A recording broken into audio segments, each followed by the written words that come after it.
أعوذ بالله من الشيطان الرجيم. بسم الله الرحمن الرحيم.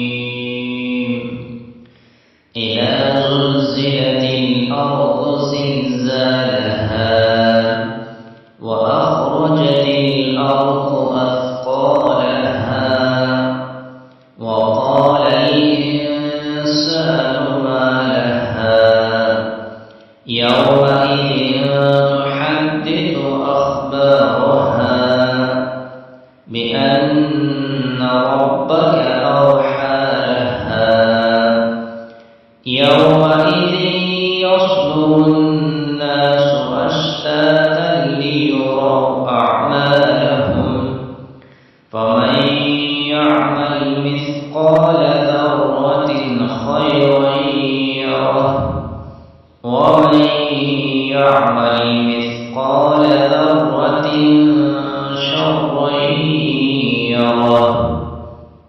بسم الله الرحمن الرحيم. لم يكن الذين كفروا من أهل الكتاب والمشركين منفكين حتى تأتيهم البينة رسول من الله يتلو صحفا مطهرة فيها كتب قيمة وما تفرق الذين أوتوا الكتاب إلا من بعد ما جاءتهم البينة وما أمروا إلا ليعبدوا الله مخلصين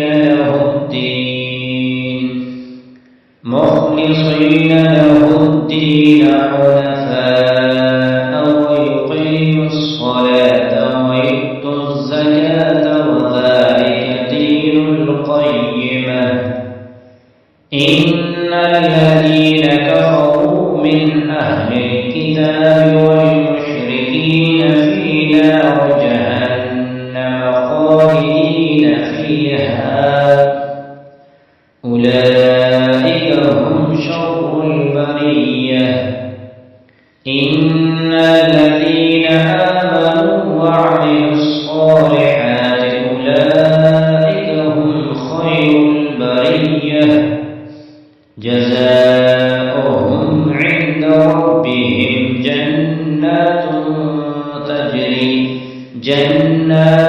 عدن تجري من تحتها الأنهار خالدين فيها أبدا رضي الله عنهم ورضوا عنه ذلك